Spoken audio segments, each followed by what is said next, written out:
It is Friday, April 13th, 2018. It is 8 p.m. Pacific Standard Time, and so you know what time it is. It's time for a little bit of coin metal. And it's Friday the motherfucking 13th. So think about that one for a little bit while I try and fix this wireless keyboard. Fortunately, it's not from my primary device, so I'm not actually cut off from anything with it not being functional at the moment. It was a terribly long get your ass kicked at Jiu-Jitsu Friday. I helped out with some privates today, or a private rather.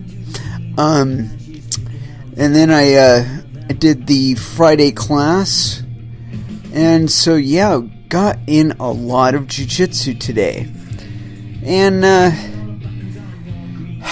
just having to slow down, really assess where I am, assess where my opponent is going, and try and win the best way to get my hand around their neck and choke them out. But not that far into the sentence, really just going from quarter guard to half guard to full guard,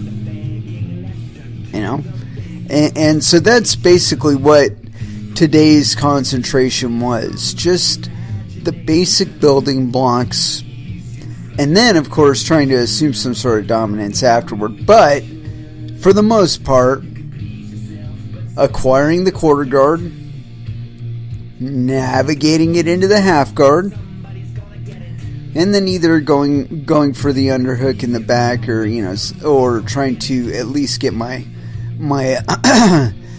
my opponent flattened out and me on top, or full mount, or full guard, one of the two.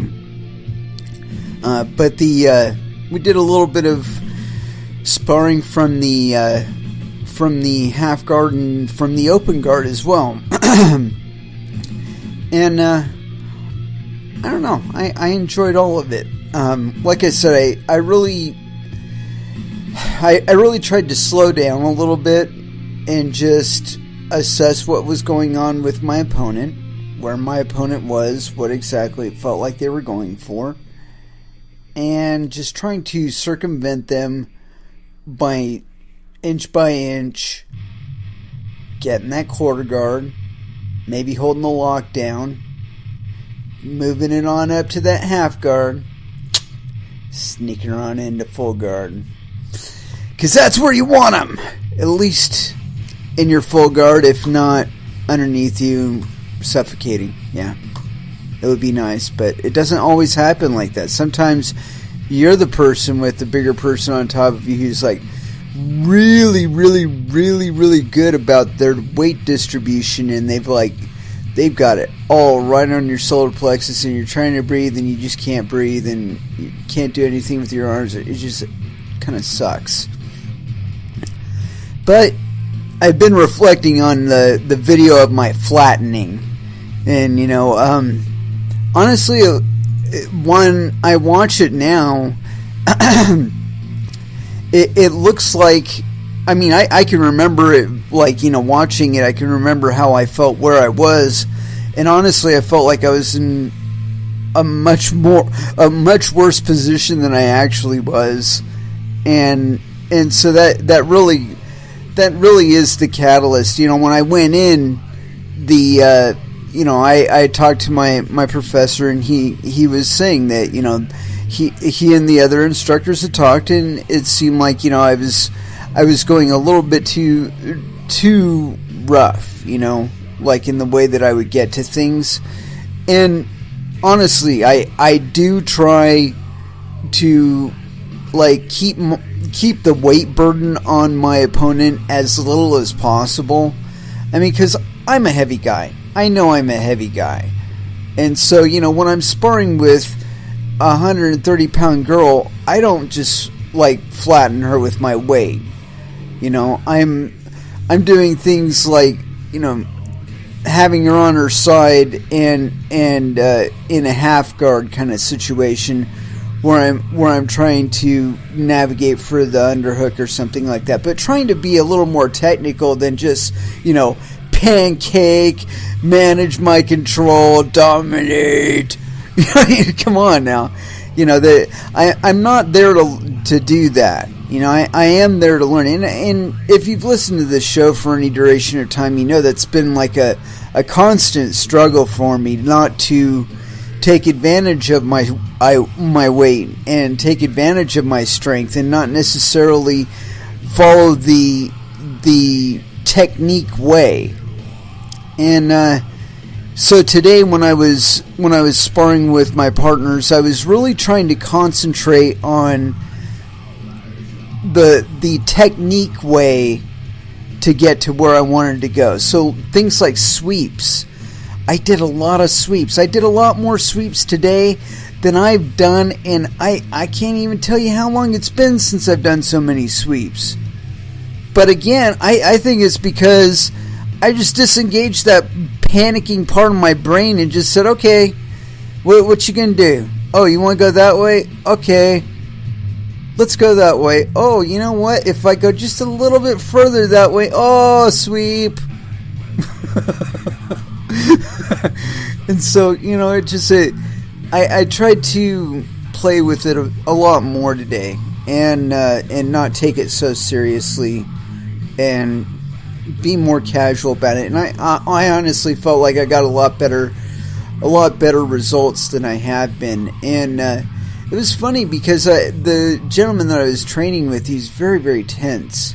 I mean, like shaking tense. And I get like that too.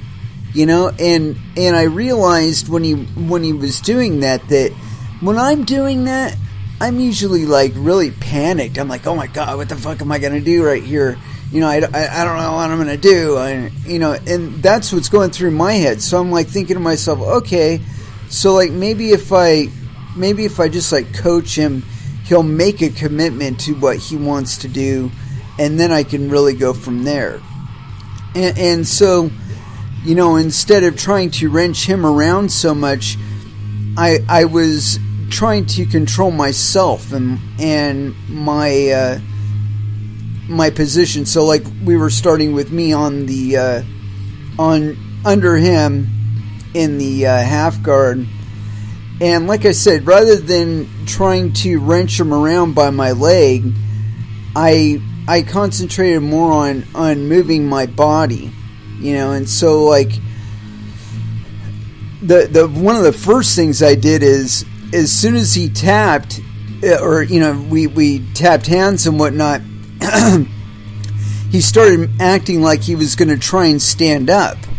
So I came up with him, and I grabbed his belt and I came up with him and I propped, and I kind of let him push into me, and I dropped the prop and rolled around with the other side. I put him on his shoulder, over my shoulder, and then I kind of dug it around to where I was able to disengage the leg.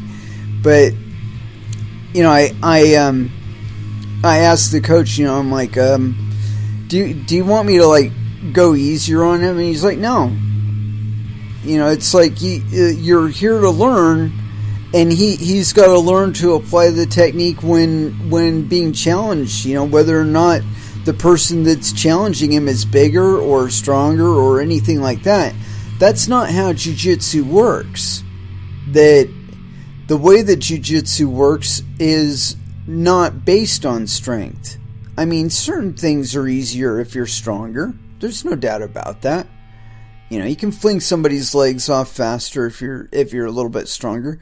But that movement in itself can be more concentrated on moving your own body quickly, and thus that neutralizes the requirement for strength. So the best I can describe jiu-jitsu sometimes is it's applied physics. And so like I said, instead of trying to wrench around his body weight, I I was trying to go more off of his movements, what he was trying to do to me. And it's like I said, I got a lot better results by doing it that way than going with the mindset, okay, I'm going to go for an armbar, and, he's doing this, so I'm going to try and do that to get to the armbar. I just kind of let go of that, and went more with what actually happened instead of a priori kind of idea of what was going to happen, non-anticipatory. So anyway, we're going to go ahead and throw down into some music first. I'm not entirely certain where we're going to go as far as the episode itself, the point thereof. But I do have quite a few tabs open, as usual. And, so we do have plenty of space to navigate in. And, as far as our first dance, I'm going to scroll down a little bit this time. As a matter of fact, I've been listening to Devin Townsend interviews all day long, on and off. And I've got a new appreciation for the guy, really, honestly. And I want to bring more of his music into the fray. And I mean, he's got like 8 billion projects, so we can like take our pick about it. But for the moment, all we really have is Strapping Young Lad City. So I'm going to find one here that is nice and long, and we're going to throw it down. And so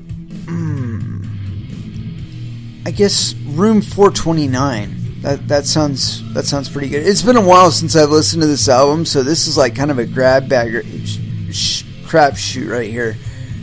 We're gonna enjoy it. Here we go. Room 429. First dance. You're on Coin Metal.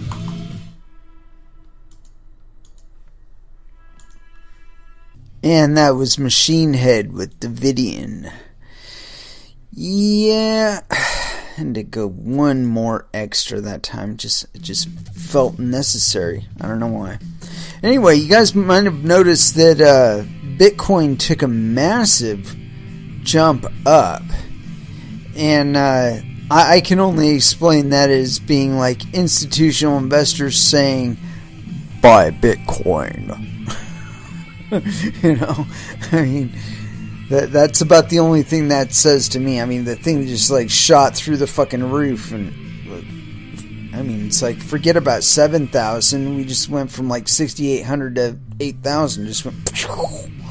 So I'm not going to complain, but it's been anticipated that there would be this kind of shift back into crypto after the slight drought that we'd experienced. I don't believe this is just a short little bump, although we could come back down to about like 7,500 or so before we start really getting that upward movement in earnest. I could be completely mistaken, though. I mean, we've been fooled by Bitcoin before, where everybody just decided, hey, let's buy Bitcoin. And so it was. Although, there's been some accusations of fuckery whenever that happens, but I think a lot of it is legitimate growth. Just people are finally saying, you know what, I want to try and get into Bitcoin, and then they look at the price and it keeps going up, and they're like, well, maybe I should get into Bitcoin, and then the price keeps going up, and they're, well, yeah, I'm definitely going to get back into Bitcoin, but I'm not entirely sure then. And by then, it's through the roof, and they're like, oh, well, I don't know if it's worth that much, and talking themselves back out of it. And before you know it, the entire movement has happened, and they completely missed out on it. So, que sera, sera. Some of us will be in it, and some of us will be not in it. I mean, it's just the way these markets are. Anyway, we do have plenty to talk about today. And, I wanted to start this one off because this has been kind of like one of my pets. This is on newsbtc.com. Petro.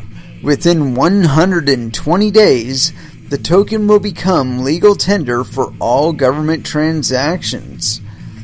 That's by Thomas Delahunty. Clearly by the name, yes, penis. And this was authored on April 12th, 2018 at 7:34 p.m. In February, Venezuelan President Nicolas Maduro announced the release of the Petro, a controversial digital currency backed by the country's oil reserves.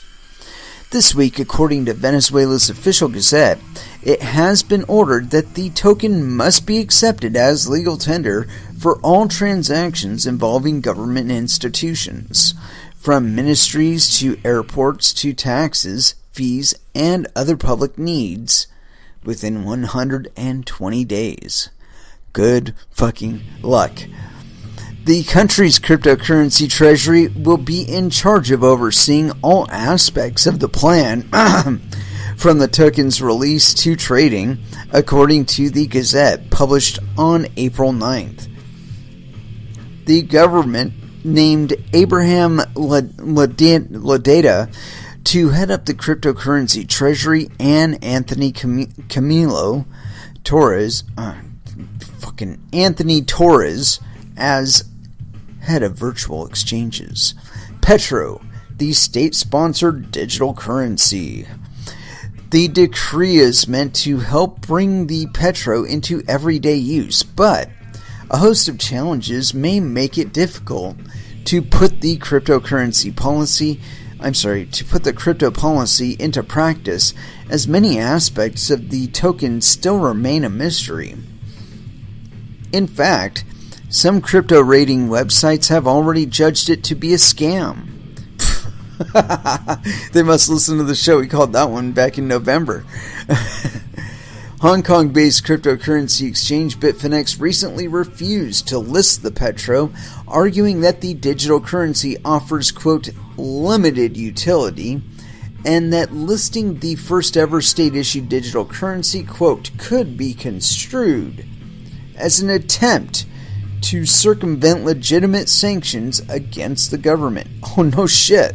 Excellent move, Bitfinex. It's probably the smartest move you've done all year. With the Petro, Venezuela is seeking to take advantage of global enthusiasm for blockchain-based assets and help lift its economy out of one of the world's deepest recessions amid a crippling shortage of hard currency. The International Monetary Fund forecasts inflation will hit 13,000% by the end of the year, while the economy is set to contract 15%. That's not likely, and I'll explain why later.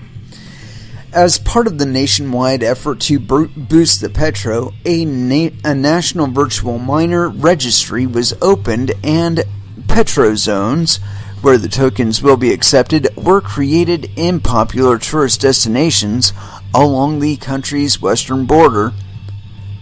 In a speech last week, Maduro said the country had purchased 30 ambulances using the digital coin. Despite the apprehension in the crypto space last month, Maduro said Venezuela had received offers of as much as $5 billion from countries including China, Russia, and Mexico for the tokens. As of yet, there's little evidence to support this. Skirting sanctions. According to Time magazine, there is evidence to suggest that the Petro was ushered into existence by Russian officials, bankers, and businessmen.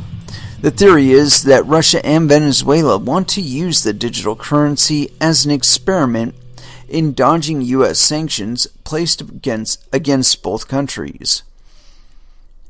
President Donald Trump, believing the Petro to be simply an extension of credit to the Venezuelan government, issued an order prohibiting U.S. citizens from engaging in transactions using the token.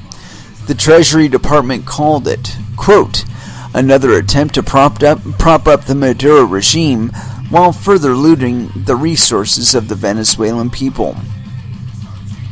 Despite the launch of the Petro as its own national cryptocurrency, there is growing demand for Bitcoin in Venezuela.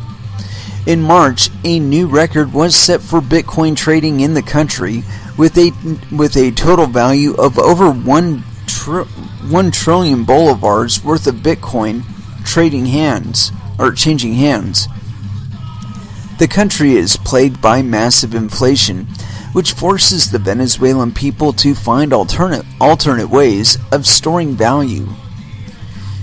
And yes, we've commented a lot on Venezuela's migration into the 21st century and how they will most likely get there before us here in the US. And as to my explanation as to... Oh, damn it. I wanted to go back and explain that. Why it's not likely. Let's see, where was it? Let's see, skirting sanctions, blah, blah, blah, blah, blah. It's a Treasury talking department, another town to process the regime. Venezuela find alternatives, ways of storing value. Anyway, we are already seeing Venezuela switch from normal currencies such as their bolivar and the US dollar and adopting cryptocurrencies. We've already seen this happen. And I think that Maduro is going to find that he's going to open up the markets there in Venezuela more to cryptocurrencies only because he wants them to transact in their Petro. But what's actually going to end up happening is people are going to use Bitcoin and Ethereum and Ethereum Classic and a host of other cryptocurrencies just to get around him and avoid paying for that government anymore.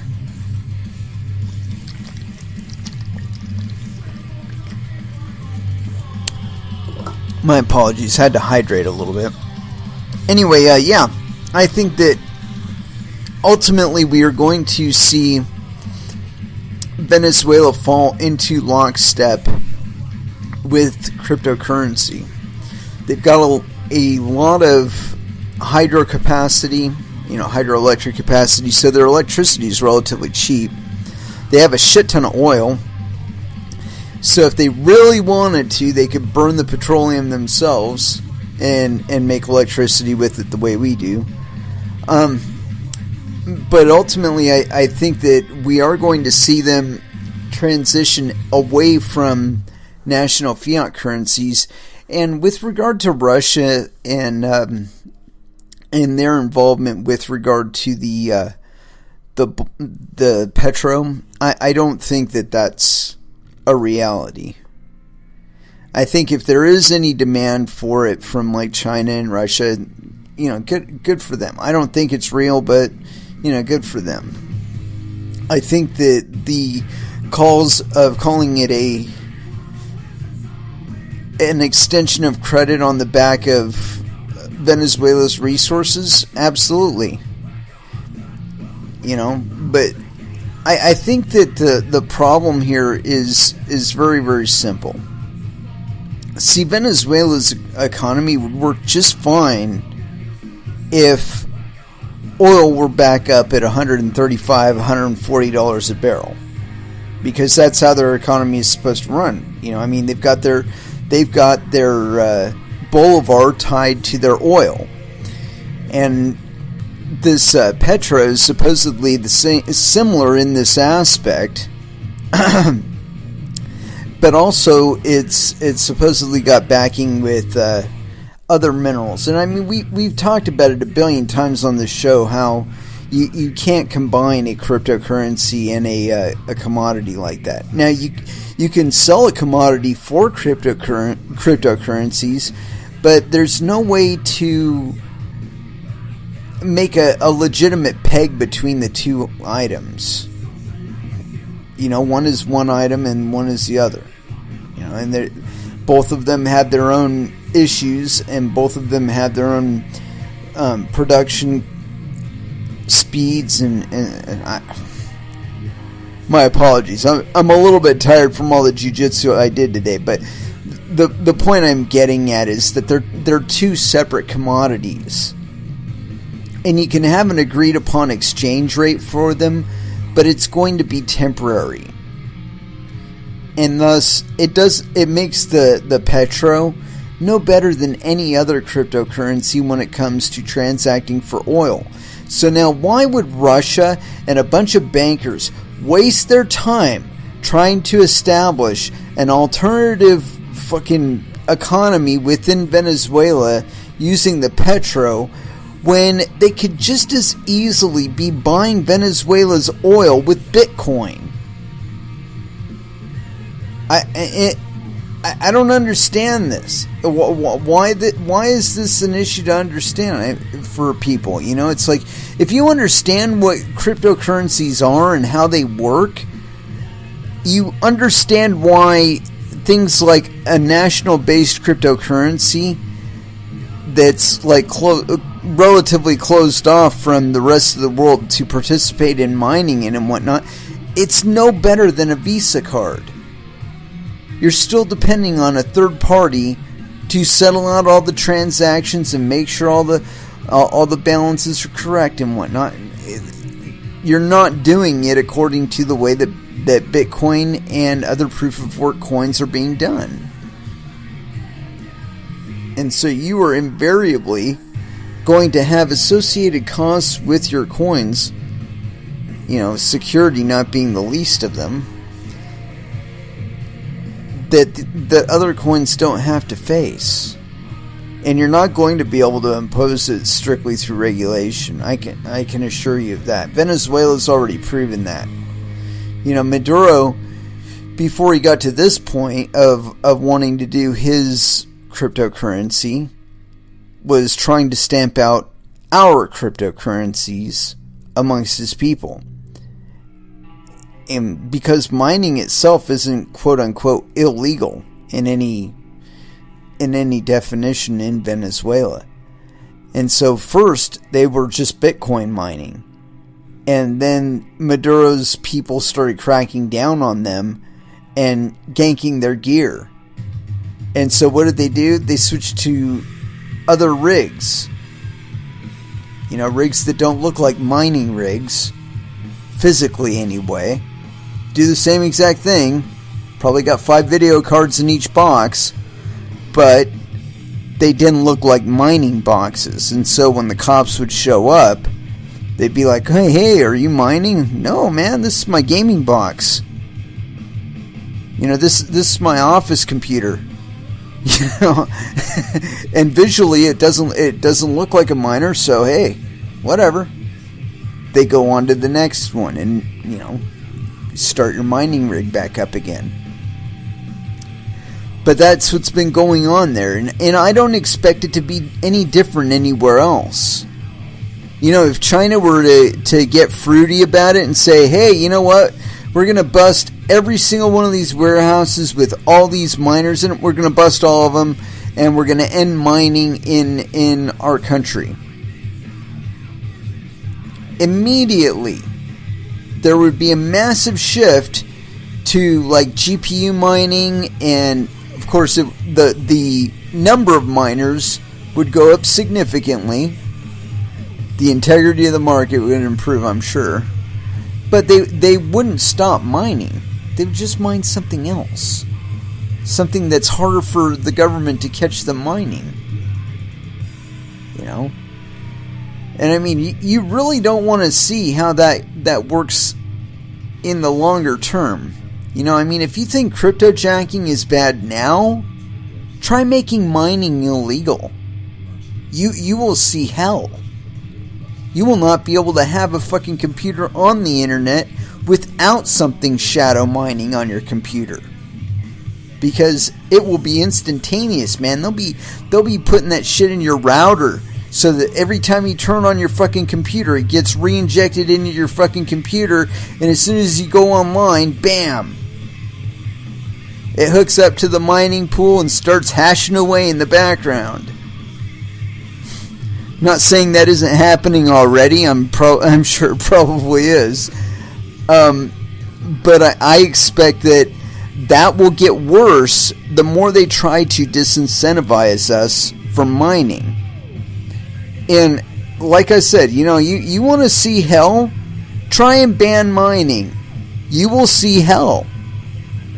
You think this ransomware shit is bad? You haven't seen shit yet. Try and ban mining. See how bad that gets. It's like every one of these government entities, when they've come to the table and said, "Oh, we're going to ban such and such." Doesn't matter what it is. Could be ICOs. Could be unregistered exchanges and so on and so forth. Whatever it is, they can say that, and then within 2 months, everybody's forgotten about it. Nobody cares about it anymore. Nobody's talking about it. Nothing's really happened. Everything is fine. And I've already explained why a number of times on this show that the legislators find out that one of their relatives is heavily invested in cryptocurrencies, has a major vested interest, or they find out they themselves have a major vested interest in the continuation of the growth of the crypto economy. They have some miner in their district who's got 3 warehouses full of fucking miners humming along, and that guy employs people. He employs people who earn a lot of money doing what they're doing, and they spend a lot of money too. And he wants that economic activity going on in his district. So no, he's not going to try and kick the mining out of his district. We talked a little bit about Canada and their mining conundrum yesterday, not yesterday, but day before on Wednesday, where they rolled out the welcome mat, and the fucking miners said, "Hell yeah, we want in on that shit." Of course, they were intending to draw data centers and so on and so forth. They weren't intending to draw miners. And so that's reorienting that whole welcome policy. But in the longer term, though, they're going to be really fucking happy that they had that open policy. Because the people that are working in those buildings, managing those miners, are going to be making a lot of fucking money. And they're going to be spending that money, too. In Canada. And then they're going to quit bitching about all of this. They're going to say, "Holy shit, the GDP for my district went up 15% since those guys arrived. I don't give a fuck what they're doing." What? They killed somebody? Yeah, we'll find a river to put them in or something. I don't know. Just make it go away. I'm not saying it'll get that bad, but I mean, literally, I think that governments and some of the bigger players in manufacturing and whatnot with regard to computers, they're finally understanding that this isn't going away. This isn't some flash in the pan. This isn't some aberration. This is a burgeoning industry. And a lot of their concerns for lack of employment, lack of jobs and whatnot, that shit's going to go away. It's just going to go away. Anyway, let's go ahead and throw back down into some music. And we ended out with some what was that? I think we did play a little bit of prong towards the end. We played some Machine Head, Davidian. That's what that was. And I don't know, I'm feeling the mood for a little bit of Power Man. We already played When Worlds Collide last time around, so let's see here. Bombshell here on Coin Metal. And that was Meshuggah with Sane. I was going to stop it off at Megadeth's Good Morning Black Friday, because, it is Friday the 13th. I don't know if you guys are aware of that or not. It doesn't seem to be negatively impacting the crypto markets, so I guess there's something to be said for being superstition, although I did not look at the conventional markets. I would think if they had a negative outcome today, maybe they wouldn't be thinking too much happy thoughts about Friday the 13th. Anyway, what is it with people and trying to use cryptocurrency as, or try and create a cryptocurrency specifically to fund something that is currently overfunding? I don't get it. You know, Maduro with his Petro coin to supposedly buttress his economy and keep it functioning and whatnot. That has yet to be seen. And then we have this. And this one is on Cointelegraph. And it is by Anna Alexander. So clearly no penis. And this is authored approximately 23 minutes ago. Here we go. Lafayette Parish, Louisiana, considers development of municipal cryptocurrency and ICO. Mayor President Joel Robideau of Lafayette Parish, Louisiana, proposed the parish government to create its own cryptocurrency and consider launching an initial coin offering. Local news, the Acadiana Advocate reported on April 12th. And we're going to go ahead and right-click that because we might get a little more in-depth on that. In his annual speech at the Hyman Center, Robideau presented Lafayette as a technological hub which could benefit from the development of its own digital currency to motivate investors to steer money into the parish. This would reportedly help the Lafayette Parish budget, of which the general fund is, quote, basically wiped out, in addition to diversifying the local economy and enhancing government services. Robideau said it could potentially develop a new way of financing public works.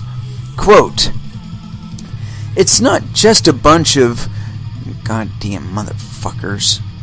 Sorry. that wasn't what he said. Hold on. It's not just a bunch of global libertarians that want unregulated, untraceable, and secure digital currency transactions. It's the recognition of global stakeholders that the world of banking, finance, and payment systems is forever changed. That the world of healthcare, government, and possibly every other industry is about to be disrupted. Sorry, Robideau, that's already happened. Continuing on. The proceeds from a cryptocurrency ICO would, quote, build a living lab of blockchain researchers and developers, the news outlet reports. Robideau, however, did not clarify how exactly a local cryptocurrency might attract investors and what such a lab might consist of. He said that the idea is to develop solutions targeting government inefficiencies and, more importantly, alternatives for financing public infrastructure. Give me your money! In February, Berkeley, California considered launching an ICO to raise money for affordable housing and other initiatives after President Trump threatened to cut the municipalities' federal funding. Yeah, so there you have it. Send me your money, give me your money. I don't get it. I really don't. I don't know why these people think that making their own cryptocurrency is going to save them. Look, dude, let me put it to you this way. There are thousands of cryptocurrency projects already existing that already have established infrastructures which you could be welcoming instead of doing your fucking ICO. You know, rather than trying to isolate and be insular about it, go global. You want to attract investors? Set aside some of the municipal, or not municipal, some of the land that you have for mining, whether it be in town or out of town. You know, start talking to the landowners in town. Are there any of them that have warehouse spaces that are not being used right now? Maybe negotiate with them and try and put out some ads to miners that, hey, you know, if you come here, we'll give you a break on your property taxes or your lease or your something to come here and do this here and bring the economic activity here. But no, Robido's got his head up his ass. Oh, I'm going to make my own ICO. I'm going to make my own ICO and they're all going to buy it and it's going to be worth money. No, dude, it's not going to be worth money. As soon as you start looking like you're pissing away the money on things that aren't necessarily helping the parish, people will lose confidence in your ICO and will dump it. You know, they'll be selling it out for their Ethereum. They'll be like, "Give me my Ethereum. Let me move it to an ICO that's actually functioning worth a shit. That's not just funding this guy's coke and hooker binge." And you know, let's get on with it. I mean, come on. What kind of fiscal record do you have here, guy? You basically wiped out your parish budget. So either A, your taxation is too much, B, your taxation is too little, C, you're doing something else to disincentivize people from bringing business there, so you don't have enough economic activity to tax. You probably got really high unemployment. You probably got an opioid epidemic somewhere around there. I mean, really, there is obviously a disconnect somewhere else along the line. You know, you're losing confidence somewhere else if your budget is basically wiped out, or you're just misappropriating all the funds. In which case you need to be streamlining in your own office. You know, a fucking blockchain is not going to solve any of this shit for you. An ICO is not going to solve any of this shit for you. If anything, it might make it completely obvious where your inefficiencies are, and you're going to find out that you got people embezzling funds, and you got people stealing straight out of the coffer. You know, I mean, you're going to find out that you're doing it. You know, if we find out that Robido really is, you know, Mr. Yacht Master, or, you know, he's got his own private jet or some shit like that he's funding off of the parish's budget, we'll be able to see that guy. I mean, really, this is a double-edged sword, man. Sure, it's money, but it's the most accountable kind of money that's ever been invented by man. You think you're going to be able to create a little fucking honeypot and that people aren't going to try and get a hold of it? That people aren't going to try and misappropriate it? I mean, really now, just because it's digital and you can flash it from one place to another really quick, doesn't mean it's entirely untraceable. And so, you know, you might be thinking, oh, hey, I'm going to be able to take some money out of the back and nobody's going to know. Or, you know, I'm going to be able to create more tokens and nobody's going to know. And no. It's not how these systems work, guy. If you tell us, hey, you know, we're only going to have 3 million of these, there's never going to be any more than 3 million of them. But, in fact, you know, you say in your white paper that you have the authority to create more on the fly. You know, we might read your white paper and find that out. And that, But beyond that, we'll be able to see it. We'll be able to look at you and, hey, why is this guy living so high on the hog? And we'll start comparing notes and find out that you've actually printed up 12 million of them, because Bobby Joe has 3 million. I have 1 million. I mean, come on now, man. You're not going to be able to hide it the way you think you are. It's one of the double-edged swords of the HODL, where, we're holding on to it because it's going up in relative value to the US dollar. And if we're accumulating it, and it turns out that, hey, wait a minute now, there's only supposed to be 5 million of them. I've got 1.5 million, and there's 3,000 people in this town. What's the fucking likelihood that somebody else has as much as I do, if not a lot of other people have as much as I do? And I'm not just Mr. Wonderful Trader and Mr. Richie Rich. And in fact, you've completely debased the coin, have released a number of the coins without announcing to anybody. Maybe millions of coins, because nobody really noticed at first. But as those coins become more available in the open market, or at least amongst the participants in the market, they are going to change their own exchange rates for them. And be like, I really got a lot of these. I really don't need too many of them. Why don't you give me some Ethereum? Maybe some Bitcoin. How about some Verge? And there goes your fucking plan right there. People will be selling out. So, these are just little foreseeable issues. Completely foreseeable.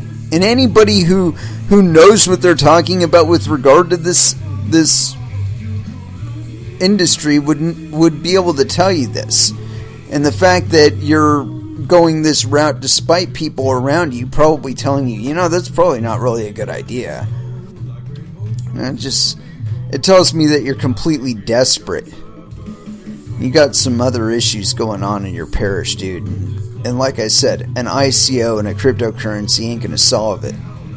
It's not going to solve it for Maduro, and it's sure as hell not going to solve it for Lafayette Parish. Sorry. And I got this, Let's dive a little bit deeper into this guy. We're going to read the original article here. I'm assuming it is. Anyway. This is on theadvocate.com. The Acadiana Advocate. Mayor President proposes Lafayette's own, quote, Bitcoin-like cryptocurrency to finance public works. And this is by Ben Myers, benmyerstheadvocate.com. So yes, penis. April 12, 2018, 7:14 p.m. No indication of time zone. So we're going to assume Eastern? I don't know. Anyway, continuing on.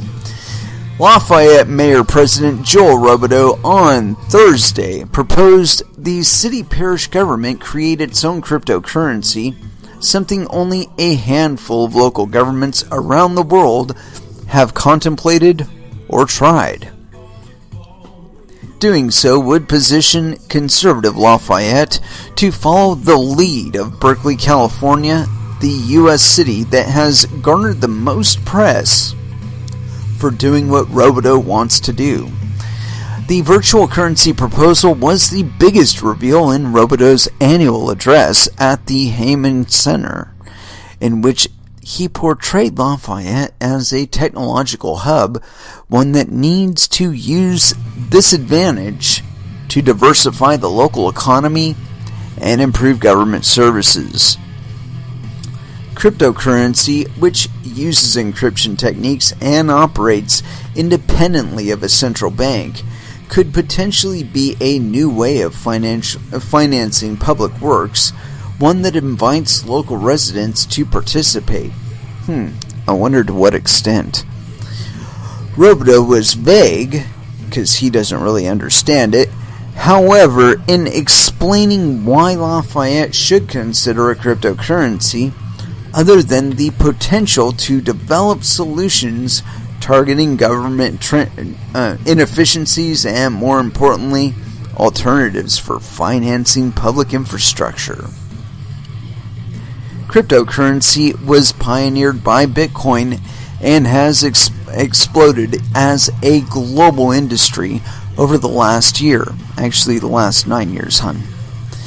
The total market capitalization for cryptocurrencies on April 12, 2017 was $24.4 billion, according to CoinMarketCap. On Thursday, it was $300.5 billion, but that mark has followed a staggering drop over the last 3 months from a peak market capitalization of $813.9 billion on January 7th. Quote, "It's not just a bunch of global libertarians that want unregulated, untraceable, and secure digital currency transactions," Robodeau said, referring to the concerns that cryptocurrency can be used for money laundering or other nefarious purposes. Quote, "It's the recognition of global stakeholders that the world of banking, finance, and payment systems is forever changed. The world of healthcare, government, and possibly every other industry is about to be disrupted." Yeah, like I said, that's already happened, dude. Robodeau didn't elaborate in his speech how exactly his proposal for a municipal cryptocurrency might work, or what might motivate investors to sink money into Lafayette's version. Berkeley is backing its currency with municipal bonds, and the city plans to sell, quote, "crypto-enabled microbonds" to raise money for affordable housing and other initiatives to help the homeless, according to Forbes. And you know what? We're going to click on that one, because that one actually sounds kind of promising.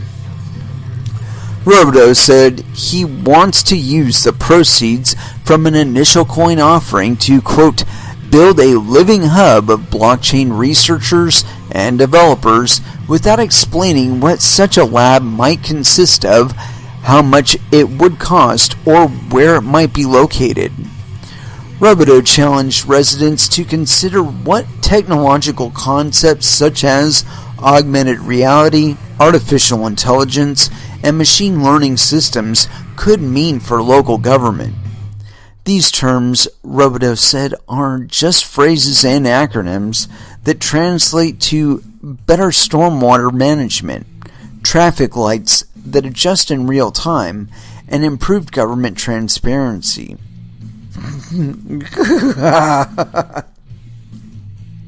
You want untraceable transactions, but you're going to improve government transparency. Yeah.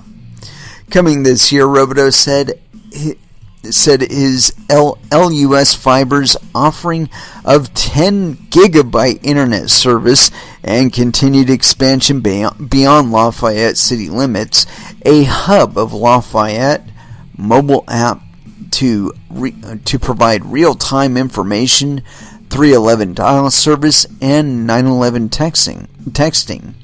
That's pretty cool. As he often does, Robodeau said Lafayette needs to look to its culture to diversify its economy, noting steep job losses since the 2014 oil crash.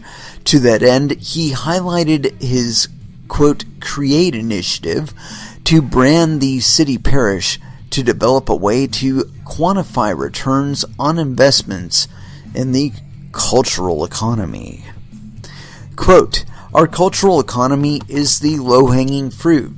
It already exists, and it can only get bigger," Robodeau said. "It will become the stabilizing force in our budget." Turning to other matters, Robodeau used his annual speech to stump for 4 property tax renewals on the April 28th ballot, 2 of which are confined to the city limits of Lafayette. The city-only taxes are for recreation as well as roads and bridges, and the parish-wide taxes are for libraries and juvenile detention. Robideau faced a crisis last year when voters initially rejected 10-year renewals for the courthouse and jail, stirring the mayor, president, and other city leaders to plead with voters to approve them on the November ballot, which they did. Robideau took personal responsibility for failing to explain the importance of the property taxes prior to the first vote last year. "I'm guilty of not talking about them," Robideau said, and explaining why he dedicated a portion of his speech to the upcoming renewals. Quote, "I'm not taking anything for granted. The parish budget remains a crisis, with the general fund basically wiped out. The mayor-president did not touch on the increasing likelihood the city parish council will look to a tax measure on the November ballot to raise revenue, although that's not certain, and it's unclear if the measure would be a new tax or a rededication." The council on Tuesday held a special meeting to announce it will consider such measures at its regular meeting on May 15th. The latest date by which it must approve any measures for the November 6th ballot. Voters will have a final say over any tax measure. Council Chairman Keith Naquin said after Tuesday's meeting that existing property taxes are inadequate. Naquin wouldn't speculate as to what the council would consider next month, but he said some type of tax increase along with rededications are likely. Quote, "I'm not going to hide around it," Naquin said. "You can probably see a combination of everything." Yeah. That's pretty non-committal as far as I'm concerned. Like I said, there's obviously some sort of misappropriation, some sort of loss of confidence, and it did allude to here a massive job loss. Maybe you need to address that shit, dude. I think maybe your taxes are too high for your area. Maybe you need to lower your property taxes significantly. You know, in my mind, property taxes just disincentivize ownership. I mean, because, like, really, why am I going to buy it if I'm going to have to rent it from you? Because that's what property taxes are. They're me renting my property back from you. Because, I mean, if I don't pay them, then what? Then you come after me and you take my property. Then why have I wasted the money on buying it if I'm going to continue to have to rent it from you? You know, you want to incentivize people to fucking come to your area? Give them tax breaks. As a matter of fact, give everybody a tax break.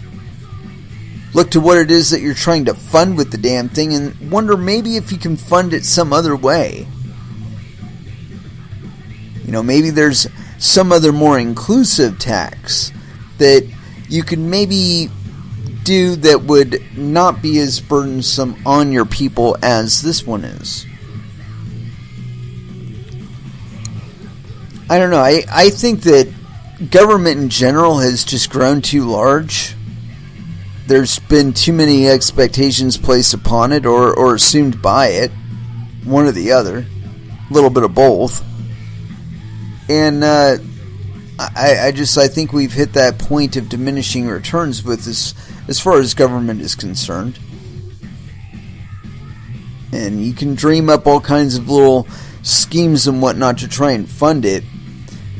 But eventually you're going to be coming up to a point where you're disincentivizing business in your area.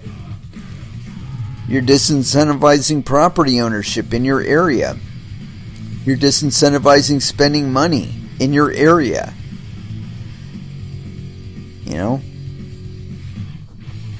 And I mean, we've seen this everywhere, and it's only going to get worse with cryptocurrencies. And it's not going to be your cryptocurrency that they're transacting in. This fantasy that you're going to be funding public works and shit on a cryptocurrency that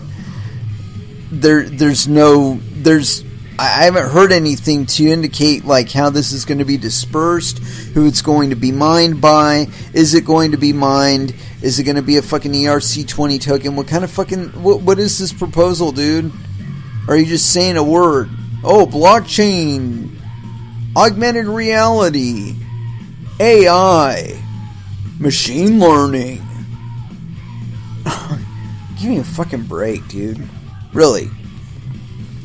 I mean, I think that if you were to do things, as I said, you know, get off of this fucking property tax business, you know.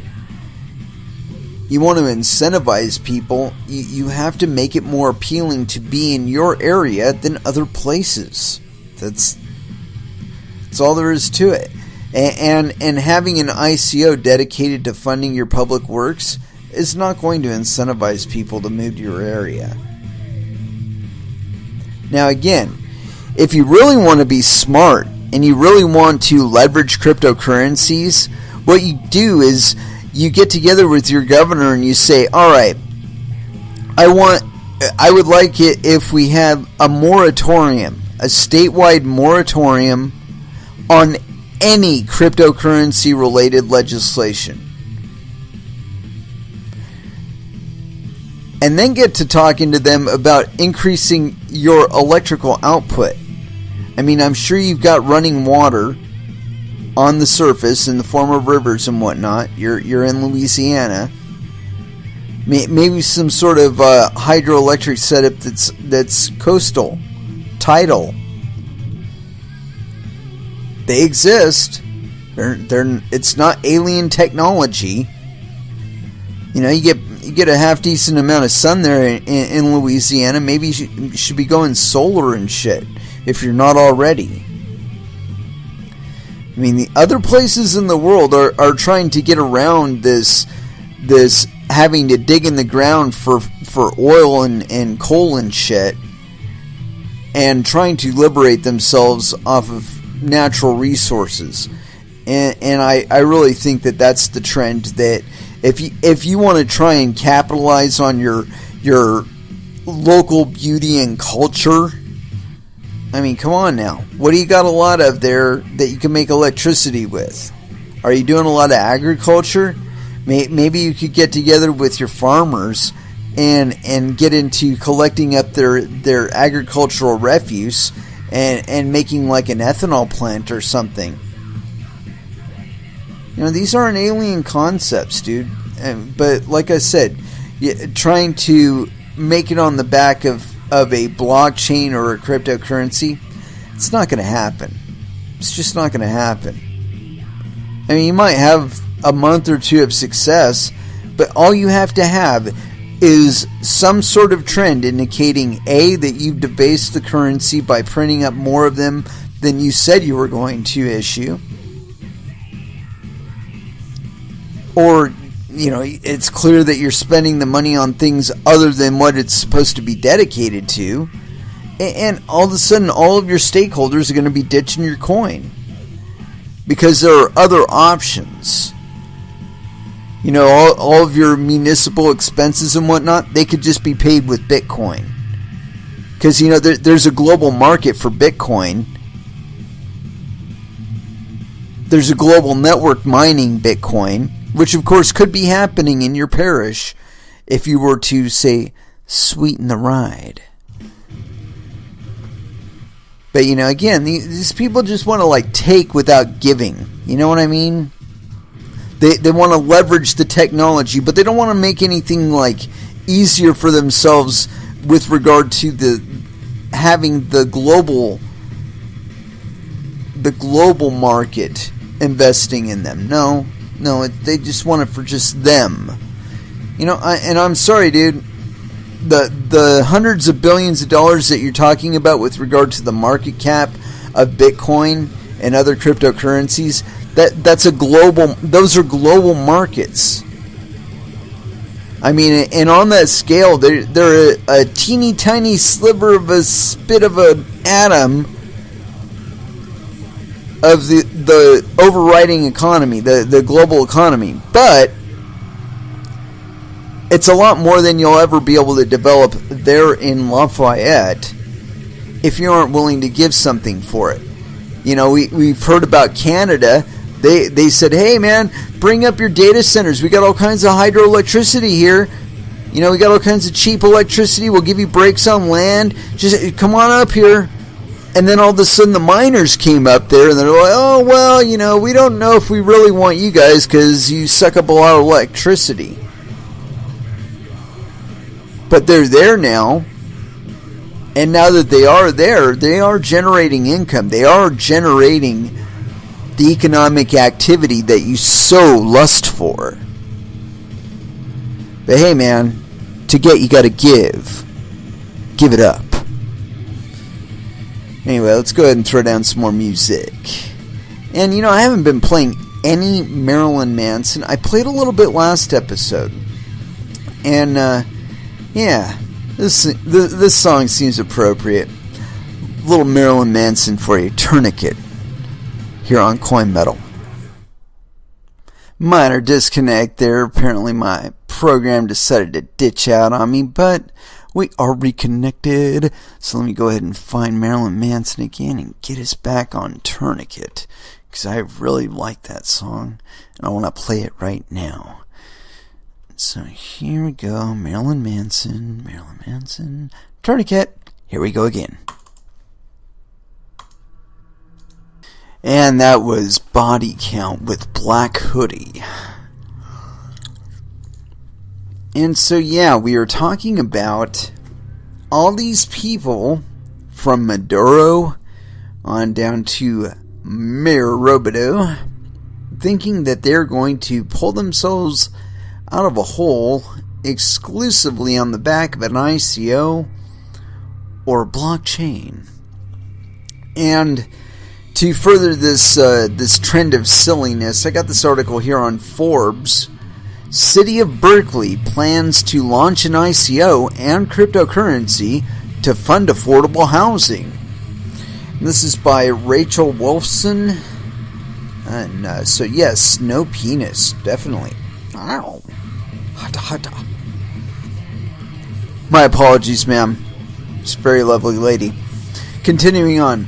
It's not every day that you hear about a major U.S. city planning to launch its ICO and cryptocurrency.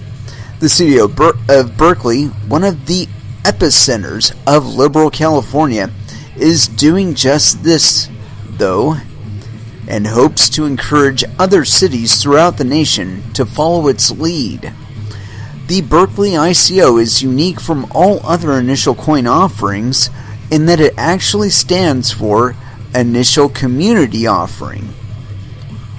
Yet while Berkeley's ICO is somewhat of a play on words on the crypto crowdfunding model, the use case for it is intended to solve a problem that goes well beyond... Let's see here, hold on a second here. Oh, no. Alright, continuing on. Somebody was giving me a comment from the Telegram here. I wanted to check that out real quick. Comments very informative. Thank you. Good. I'm glad somebody enjoys this. The Berkeley ICO is unique from all other initial coin offerings in that it initially stands for Initial Community Offering. Yet, while Berkeley's ICO is somewhat of a play on words on the crypto crowdfunding model, the use case for it is intended to solve a problem that goes well beyond raising capital for blockchain-based initiatives. Rather, Berkeley's ICO, which is planned to launch in May, will be used to fund affordable housing to support the city's growing homeless population, many of whom are Google employees. According to Berkeley City Council member Ben Bartlett, the idea of to launch an ICO came about after President Donald Trump signed the Republican tax bill into law at the end of December. Quote, "This is not your typical ICO, but rather an initial community offering. We decide to explore new forms of finance in response to the cuts from DC and corporate tax cuts that took away our ability to fund affordable housing," Bartlett told me. Quote, "There are more than 100,000 homeless people living in Berkeley, which is projected to increase by a factor of 5 in the coming years. Many cities, just like Berkeley, are under a funding assault. We have to think outside of the box in order to solve this problem. We did this a decade ago with PACE financing, and now it's time to do it again."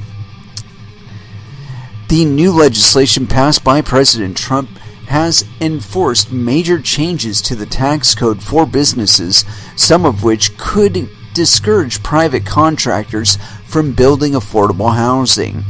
As a result, the San Francisco Bay Area and the Berkeley homeless population could be greatly impacted. The city of Berkeley alone counted nearly 1,000 homeless people last year. According to city data, the homeless population in 2017 increased by 17% from 2015, by 43% from 2009.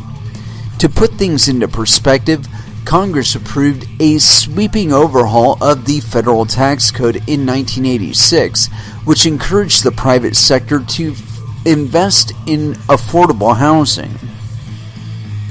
This was known as the Low Income Housing Credit, the LIHTC. According to the U.S. Department of Housing and Urban Development, as of 2016, the LIHTC was authorizing the use of $8 billion in tax credits annually and has resulted in the creation of approximately 2.8 million affordable housing units. However, the Republican tax plan approved in December of last year will result in major cutbacks impacting the development of affordable housing. And although the LIHTC was not eliminated by the tax bill, its value decreased from 35% to 21% as a result of the reduction in the corporate tax rate. According to the analysis from the national accounting firm Novogradac and Company, the new tax law will reduce the growth of subsidized affordable housing by 235,000 units over the next decade. I don't think so. It takes a village and blockchain technology. In response to the impact corporate tax cuts will have on affordable housing, Berkeley's ICO is intended to help the growing homeless population by funding homeless endeavors. The city plans to do this by selling, quote, crypto-enabled microbonds to raise capital for this project. These bonds will have a small return rate, think public rates, and are intended to be tax exempt. While this concept is similar to digital currencies, these bonds are backed by municipal bonds, which are a type of security issued by the local government. The city hopes a tokenized version of these bonds will appeal to residents who want to help build affordable housing for the homeless. Quote, 20 years ago, we had a local currency called Berkeley Bucks. This is similar to that model, but this time we are applying blockchain technology as well. These microbonds are issued via a blockchain that the UC Berkeley Blockchain Lab is designing. Once bonds are issued, the community will decide on projects they want to fund, and because this is built on the blockchain, this model is faster, more cost-effective, and eliminates all middlemen, Bartlett explained. Not really, but continuing on. In the future, Berkeley city leaders hope to see this model become mainstream to advance innovations such as allowing the homeless population to use these tokens to purchase goods and services from local businesses that will accept the digital currency. There is also the possibility for individuals who help the homeless to be rewarded with tokens in exchange for their good deeds. According to Bartlett, the responses to Berkeley's ICO thus far have been tremendous. The project is focused entirely on community building, which is attracting many people who wish to participate. The real challenge, however, is to keep the ICO small enough to spark true innovation. No. Quote, if we can open up crypto finance and democratize it for specific needs, then this can become much larger in the future, which is the goal. The real challenge now, though, is keeping it small. Berkeley University alumni are global, and many of these people want to participate. Right now, we need to make these bonds targeted and specific so that we can break ground. More citywide ICOs? As the cryptocurrency craze continues to take San Francisco Bay Area by storm, it shouldn't really come as much of a surprise that the city of Berkeley would jump on the ICO bandwagon. What's really interesting, though, is the impact that Berkeley's ICO could have on other major cities.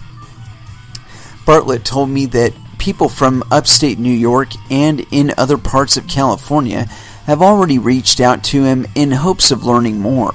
Quote, they say that Berkeley is California five years later, and that California is America 25 years later. People from upstate New York and Massachusetts have already reached out because they want to see how we are going to launch this ICO, Bartlett said. I don't know why New York would give a shit. You got the NYDFS that's going to stomp you. Clearly, the need for the funding is severe, yet it's about more than just funds. It's also how cities function with federal restrictions. The federal government is simply not funding the basic things cities have to deliver for people's well-being. People are now looking for new ideas. And I want to point out on this point, it's not the federal government's responsibility to look out for cities. They look out for states. Mayors look out for cities. Governors look out for states. But the federal government their responsibility is to federal government. And I really wish they would just stick to that, because if they did, you guys probably wouldn't be having the fucking issues that you are with your budget. Because your job probably wouldn't even exist. They just streamline your ass. Continuing on. While it's too soon to predict if Berkeley's initial community offering will encourage more citywide ICOs, the innovative way to fund affordable housing is promising for the cryptocurrency community. The impact that ICOs are having on various sectors, including those of major cities, is truly groundbreaking. You can follow Rachel Wolfson on Twitter and LinkedIn to stay up to date on the latest cryptocurrency happenings. Yeah, or you can just listen to the show and get it from me. So yeah, I see some promise with regard to ICOs funding specific things. Now, how it's chosen which things are to be funded, I think that should be left to the market. Now, the real problem that we have with any type of little funding project like this is misappropriation. It's the continuous problem, it's the overriding problem in all of these projects. You know, he was talking about Berkeley bucks. Why the fuck aren't you still doing that, dude? What, did you go and debase that one too? Did you run out of funding? I mean, really. If it worked so well, why aren't you still doing it? And so why would you think that just because it's on a blockchain, it's going to be any different? I'm still confused about the idea of public ICOs, because I'm not entirely certain how the community is going to be participating in them other than investing in them and possibly circulating them as money. But the question therein is, what would motivate them specifically to use this ICO as money? What benefits does it confer versus Bitcoin or Ethereum? Or, does it appreciate with Ethereum? Is it going to be an Ethereum-backed ERC20 token? What the fuck is it, dude? And how exactly is that funding model going to be working? What's going to be the underlying asset? Who's going to determine the rate of disbursement? Is it going to be mined? These are all significant questions that they should at least be able to answer in one of these fucking articles. I think that's vitally important. How involved is the community going to be in this coin? Our communities here out in the fucking cryptosphere are global in scope and scale. So now, what is going to motivate people to not mine one of our coins and mine one of your coins instead? And I did hear something in there about like tax-free or something like that. That's really good. Okay, if you can relieve the 10% sales tax burden on transactions within the Berkeley area with your ICO, yes, that will motivate people to use your coin. Really, you have to be thinking about what advantages you're trying to confer. Because really, if you're really smart, you're not trying to limit the scope of your fucking participants. Why would you want to do that? If you limit the number of participants, you limit the number of people that can give you money. You want to fund shit? Let other people give you money. I don't get it, man. You could take over the entire fucking state of California if you said, hey, if you transact in our tokens, you don't have to pay sales tax. Jesus Christ, you take over the entire California economy overnight. You'd collapse the US dollar. It's like the 10th largest economy on planet Earth. You'd fucking collapse the US dollar with your fucking token, your ICO token, if that's all the advantage that was conferred to people by using it. I'm dead serious. More than that, you'd probably cause the number of businesses popping up in California to just fucking explode, and they'd all want to be transacting your goddamn ICO token. Really, you've got to provide an incentive, and the better the incentive, the more you will be rewarded. I've talked about ransomware and cryptojacking. You know what those are? Those are the results of people disincentivizing mining. When you can't earn enough by mining honestly, you start looking for other ways to get the coin, such as breaking into other people's wallets and stealing their fucking coin, or breaking into their exchange account and stealing their coin, or taking over their miners and stealing their coin, or taking over their computer and mining coins with it that go directly to you instead of them.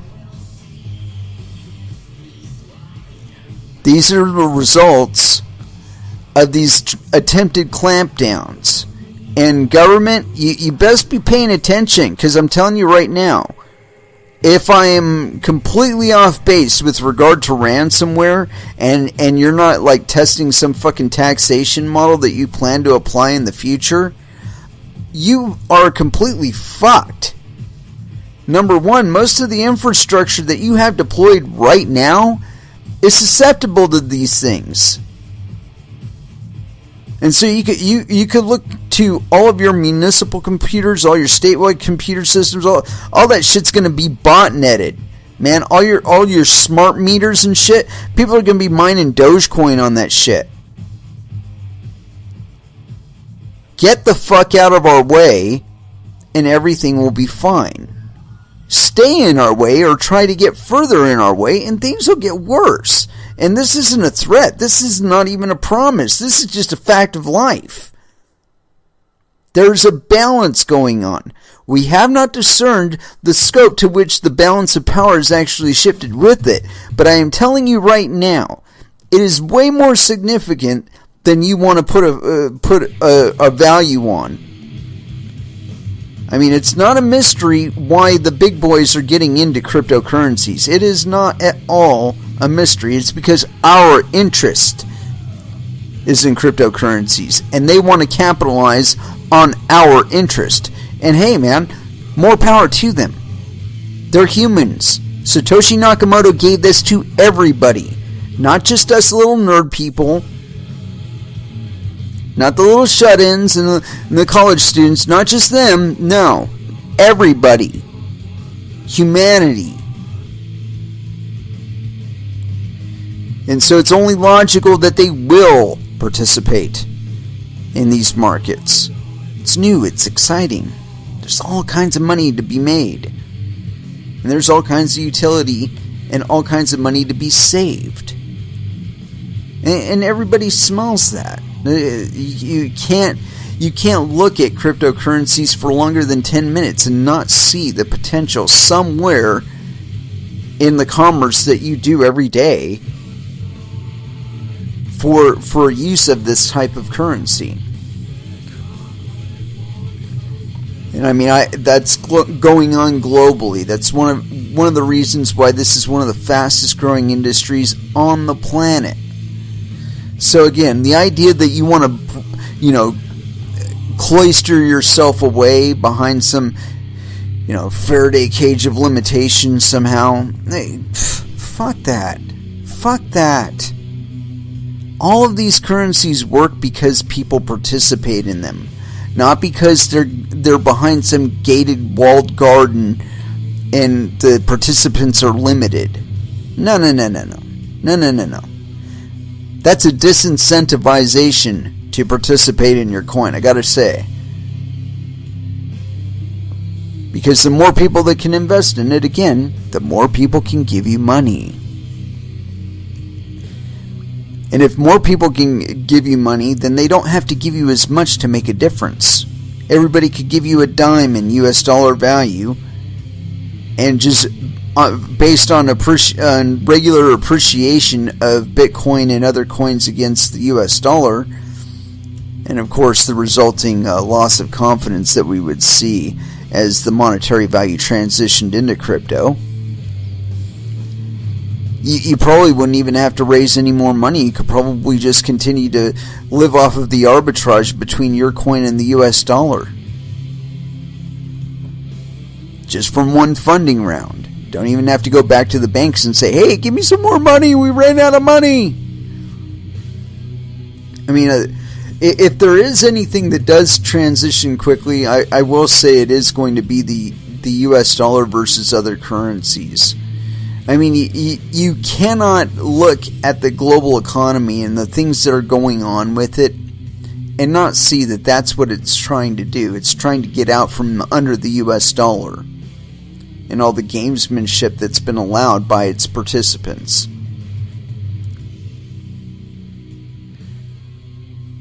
They're just getting sick of it. They're getting sick of 13 central banks running the entire global economy. It's not working out for them. The bankers are doing fine, but it's not working out for everybody else. And that's why the global economy has been trying to get out from under them. I mean, why would Venezuela be wanting to make the petro? Or why would anybody in Venezuela be wanting to make the petro? Because there are currently embargoes against Venezuela that prevent them from selling their oil. Because they won't sell it for US dollars. Or they can't sell it for US dollars or some... there's something in there, like, they want to maintain ownership over their oil or something like that, and we just don't want to deal with them because of that. Anyway, I got one more article that I'd really like to cover, because we have been talking a little bit about this already, not necessarily today, but a little bit. Anyway, continuing on. Let's see here. Let's look at the source. See if it's any different from the one that we're looking at. Okay. No, it's the same one. Alright. Get out of here, pop-ups. Source: Barclays commissions cryptocurrency trading desk, reaching out to hedge funds and institutional investors. This is authored April 13th, 2018 by Rogue Trader. No indication of penis. A crypto hedge fund event today. At a crypto hedge fund event today, our team learned that Barclays is currently planning a cryptocurrency trading desk focused on institutions and the growth in crypto hedge funds across the globe. Two sources with knowledge of the project and the communications confirmed this with us moments ago. As a major player within the global financial framework, but one that has fallen on hard times since the financial crisis, it makes sense that Barclays would be attempting to beat rivals to this space a little bit too late. That is exactly what they're attempting to do. Off the record, we have heard conversations about trading desks, capital raises, and more traditional finance continuing to barrel into the crypto world. Again, not at all surprising at the moment.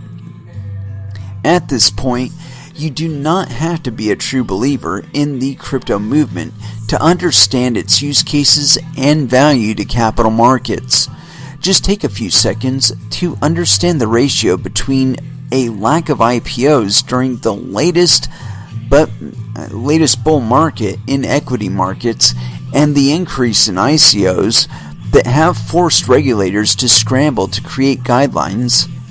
Not a coincidence. Barclays is coming. Morgan Stanley is coming. They are all coming to jump on the crypto bandwagon. Yes, they are. We talked about that last time, that all of these guys are wanting to get into it. Although, I will say this, Goldman Sachs is ahead of all y'all. They've been in this game since, wow, I want to say like 2013, 2014.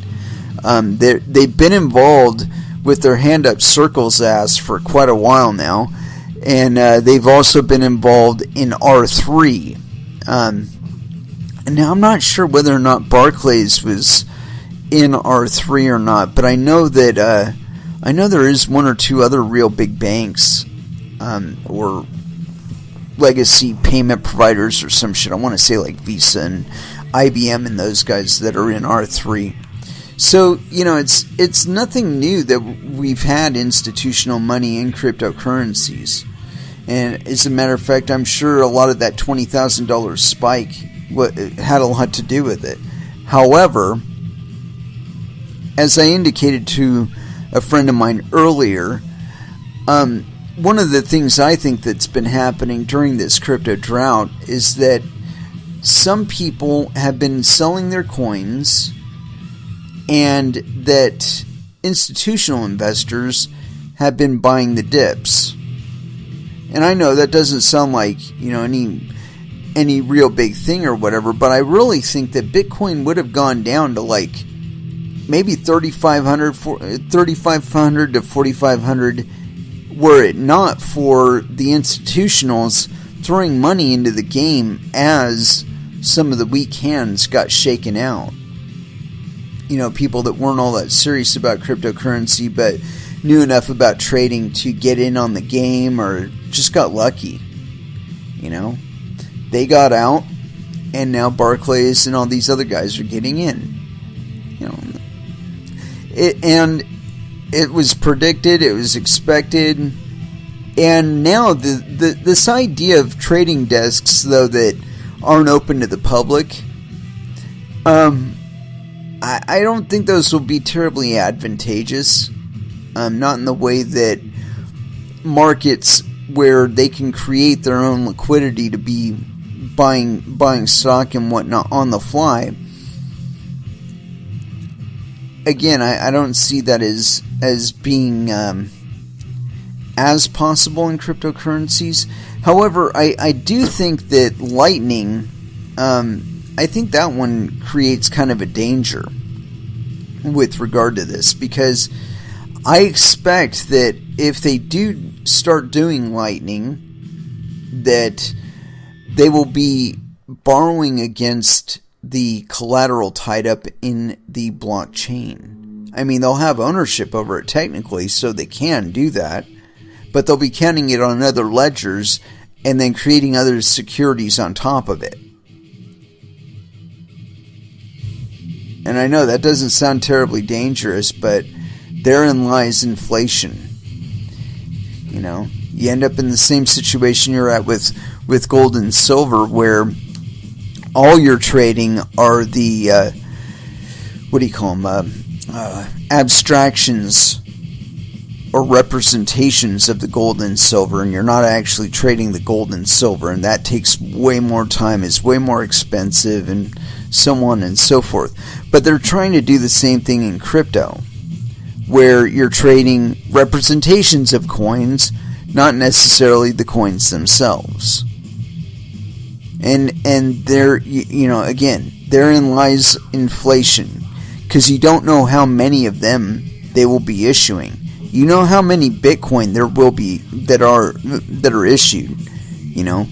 We'll be able to see that on the blockchain and all that.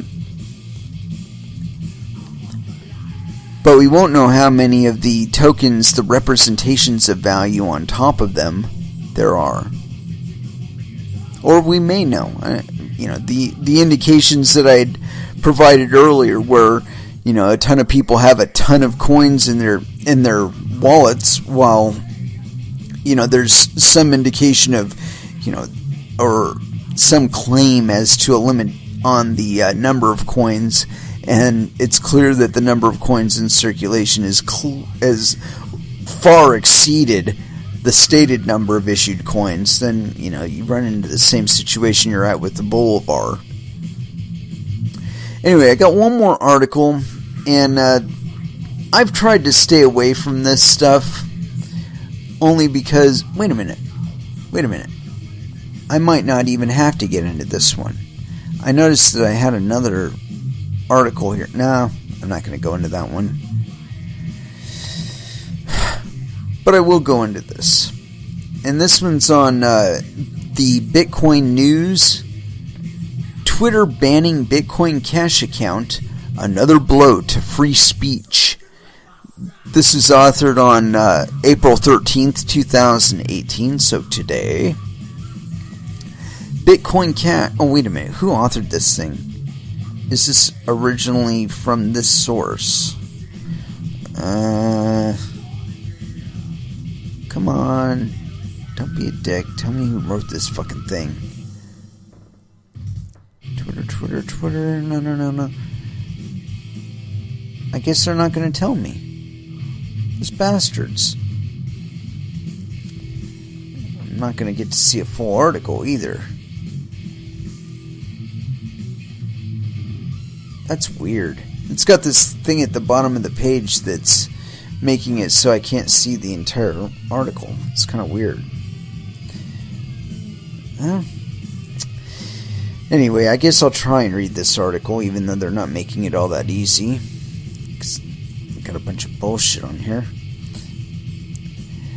Let's see here. Bitcoin Cash. This past weekend, popular Twitter handle at Bitcoin had its account suddenly terminated in a growing list of crypto-based suspensions and censorship being implemented by Twitter. Since last month, when Twitter joined Google and Facebook in banning all crypto-related ads on its platform, the social media giant has been facing criticism over interfering with free speech and taking an unprecedented stance against a nascent technology. Like certain government regulators, Twitter is another entity that has yet to fully understand or appreciate the value of cryptocurrency and decentralization, instead taking a negative slant, blanket approach that to suppressing crypto-related entities. Roger Ver, Bitcoin Cash, and the hard fork debate. Ironically, as Cointelegraph points out, the most ardent you know what? Let's see if this will let me click on this. Will it? This is the fucking page that's been fucking with me. I've had a page that's been goofing up on here, and I've been having trouble figuring out which one it is, and I think it's this one. Anyway, I'm trying to read this one. Denounce the account as spreading false. Let's see here. Blanket approach suppressing crypto. Ironically, as Cointelegraph points out, the most ardent instigators in the banning of @Bitcoin are Bitcoin supporters. Despite operating under the handle of Bitcoin, the @Bitcoin account on Twitter is well known as a staunch advocate of Bitcoin Cash. And to that point, I'd like to say I follow @Bitcoin, and they do publish stuff that's I mean, they post stuff for Bitcoin Cash, but they also post a lot of stuff for Bitcoin itself. So I don't know what the fucking problem is here. Continuing on. This has led to a contingent of users, primarily through Reddit's Our Bitcoin page, to denounce the account as spreading propaganda and false information about Bitcoin. That's not true. They don't lie about Bitcoin. Bitcoin Cash constitutes a contentious hard fork from Bitcoin Core, first hitting the market in August 2017. Since that time, Roger Ver, the self-appointed figurehead for Bitcoin Cash, has been outspoken against Bitcoin as the, quote, false version. That's not true. He's never said it's the false version of the currency, while purporting Bitcoin Cash to be the true successor of Bitcoin creator Satoshi Nakamoto's vision. It's more true to it. Ver has been a mainstay in the industry of cryptocurrency since nearly the beginning, having done enough media press to be labeled the Bitcoin Jesus. However, Ver has also been accused on numerous occasions of manipulating the public perception of Bitcoin and introducing uncertainty and confusion into the market that has overwhelmingly harmed the industry of cryptocurrency. That's not true at all. From the outside, Ver's tactics appear largely self-serving. He has already accumulated a massive holding of Bitcoin, worth millions from appreciation over the last decade, and now stands to benefit from Bitcoin Cash achieving a similar price increase. Given the vitriol between Bitcoin and Bitcoin Cash supporters, it's arguable that the ban by Twitter represents less of an effort by the social media company to regulate the industry of crypto than it does self-censorship by the Bitcoin community. We have taken a hard stance against Bitcoin Cash. No, we have not. Some of the Bitcoin community has taken a hard stance against Bitcoin Cash. Usually people that don't understand the fucking technology. Continuing on. And the uncertainty introduced to the market through the contentious hard forks. The fiasco surrounding Bitcoin Cash being supported through Coinbase has not only resulted in insider trading lawsuits, which are bullshit for the company, but marked the start of the present bear market. And dude, this is nothing but a bullshit article. Never mind. I'm not going to continue to read something I think is bullshit. And you know, it's one thing to talk about slant and talk about confusion and uncertainty and all that shit. But then it's another thing to do that, and then while doing that, spread more confusion and more bullshit. Fuck you, whoever authored that article. If you want us to believe you, the first thing you need to do is stop lying. Stop pushing your own agenda. You are not the entirety of crypto. We participate in it too. You need us as much as we need you. And don't ever fool yourself into believing you don't need us, because you do. And it is with that I'd like to close out this episode. We will be back again on Monday at 8 p.m. Pacific Standard Time. And so until then, I want you all to trade safe. Do your homework. And watch out for your own bunghole, because there's a shit ton of people lying to you, and they are lying to you to get to it. Thank you very much for listening. Certainly do appreciate the support. You can find me on Twitter and in the Telegram for Verge Currency. And so until Monday, I want y'all to have an excellent weekend. Last dance for the evening, a little bit of clutch for you. Escape from the Prison Planet here on Coin Metal. Thanks again, and y'all have a great weekend. Good night.